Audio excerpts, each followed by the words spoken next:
소유자의 경매 지연 방법에 대해서 한번 보겠습니다.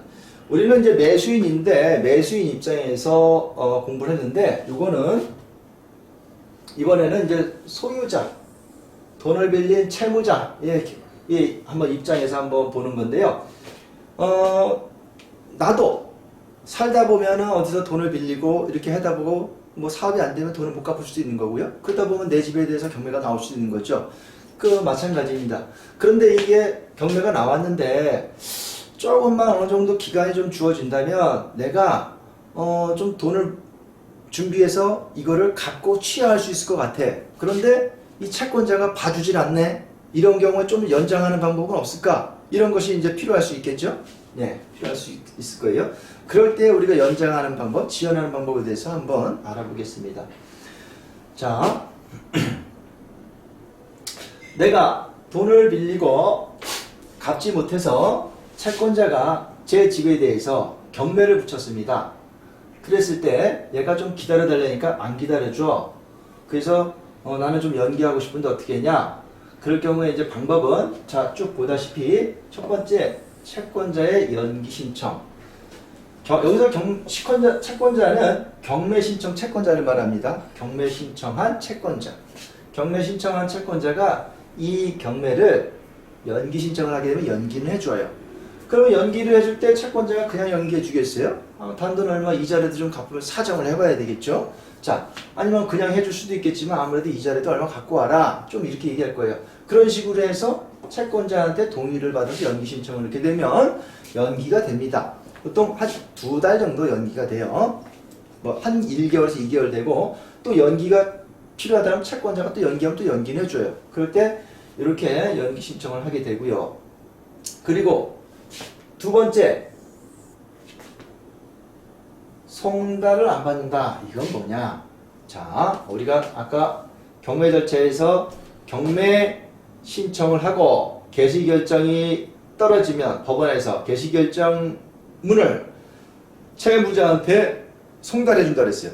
즉 너의 집에 이 채권자가 돈 받으려고 경매를 붙였으니 알고 있어라 라고 해서 개시결정문이 보내집니다. 그러면 이 개시결정문이 채무자가 받아야 돼요. 이걸 받지 않으면 경매는 진행하지가 않습니다. 그래서 이 개시결정문을 받을 때까지 계속 이거는 송달을 하게 되는데요. 만약에 채무자가 받지 않았다. 그러면 야간 송달, 밤에도 안 받았다. 그럼 주말, 휴일 송달, 주말도 안 받았다. 결국 나중에 어떻게 해요? 법원에다 게시해서 공시송달을 하죠. 공시송달. 공시송달이라는 거는 법원 게시판에다가 공고하고 채무자한테 이렇게 송달한다는 걸로 2주 지나면 송달을 간주해버리는 거예요. 그래서 어쨌든 채무자가 이런 개시결정문을 받지 않으면 송달이 안 됐기 때문에 경매는 진행하지 않습니다. 자, 그건 뭐예요? 경매를 지연을 시키려면 송달을 안 받으면 된다는 얘기죠. 그리고 세 번째, 경매 절차의 하자, 흠을 찾아 이의 신청을 한다. 이거는 내가 가만히 보니까 이 경매 절차에 하자가 있어. 어떤 예를 들면 소유자가 2명이에요. 2인 이상이에요. 이걸 공유자라고 그러죠. 공동 소유한 사람, 공유자. 근데 소유자 한 사람한테는 경매 개시 결정을 설정했는데 송달을 했는데 한 명한테는 송달이 안 됐어. 이럴 경우에는 경매 절차에 하자가 있는 거예요. 예를 들면. 그리고 어떤 흠이 있다. 채권자한테 돈을 빌리긴 했는데 내가 100% 빌린 게 아니고 그 중에 일부는 갚았다. 그런데 채권자는 전액 다 청구를 했다. 이런 부분이 있죠. 이런 다툼의 여지가 있는 거고 또 경매가 진행이 돼서 내 집에 감정평가를 했는데 가만 보니까 감정평가가 터무니없이 낮아. 이거는 그래서 이 감정을 다시 해달라, 재평가해달라 이런 흠을 찾아서 이의 신청을 해볼 수가 있어요. 근데 요거는 법원에서 받아줘야 되는데 그런 것들이 좀 쉽지는 않겠죠. 자, 그러면 네 번째 개인회생입니다. 자, 여러분들이 경매를 당했어요. 그러면 빚이 좀 있단 말이에요. 빚이 있는데 아주 내가 뭐 좀 소득이 여건이 돼 있고 어느 정도 빚을 갚을 수 있는 정도 된다면 개인 회생을 신청을 해볼 수가 있어요. 만약에 전에 뭐 그 빚을 갚을 수 없고 내가 어떤 소득도 전혀 없다면 파산으로 가야 되겠지만 개인 회생은 채무를 일부 탕감해 주는 것이죠. 그리고 나서 그걸로 다시 이제 그 면책을 시켜주고 하는데 이 개인회생 신청을 하게 되면요. 개인회생을 신청하게 되면 이 현재 진행 중인 경매가 개인회생 인가 결정 또는 폐지 시까지 중지됩니다. 중지. 이 개인회생이 되면 중지 명령이 나오는데요. 집행 중지 명령이 나오는데 그러면 요것이 개인회생 인가 결정이나 폐지되까지 중지되는데 이 기간이 수개월입니다. 수개월 이상 가요. 그래서 많이들 이런 걸 가지고 악용하는 사례들이 좀 있습니다. 지연하기 위해서 좀 내가 좀 짜증날 때가 어떠냐면 개인회생이 들어오려면 짐작 들어오든지 낙찰 받고 나서 개인회생이 들어오면 이거 잔금을 못 내요. 중지되어 있기 때문에. 그럼 중지되어 있으면 어떻게 해요? 이 사람이 이게 다 인가 결정이나 어떤 그 수개월간에 묶이기 때문에 보증금은 딱 걸고 있어요. 아니면 이럴 때 법원에서는 자 불허가 해가지고 보증금 찾아가시든지 아니면 기다리시든지 둘 중에 하나입니다. 근데 잘 판단하셔야 되는 게 내가 이게 요즘 같은 시기에는 계속 오르지 않습니까? 개인회생 들어와서 뭐 보증금 걸어놓고 기다리지 뭐 이런 게 좀 더 현명할 수 있고요. 아니면 내가 야 이거 뭐 빨리 찾아갖고 다른 거 해야겠다. 이 물건은 정확히 내가 잘 뭐 그렇게 확신이 안 쓴다. 그럼 찾아가지고 불허가해서 받아오면 돼요. 이건 매수 입장에서 말씀드린 거고 지금 소유자 채무자의 입장에서는 개인회생하면 이렇게 시간을 쭉 끌 수 있다. 라고 말씀드린 거예요. 그 이제 즉시항고는 아까 이제 낙찰 받고 자 허가 결정이 나고 그리고 허가 확정이 된다 그랬죠? 허가 확정.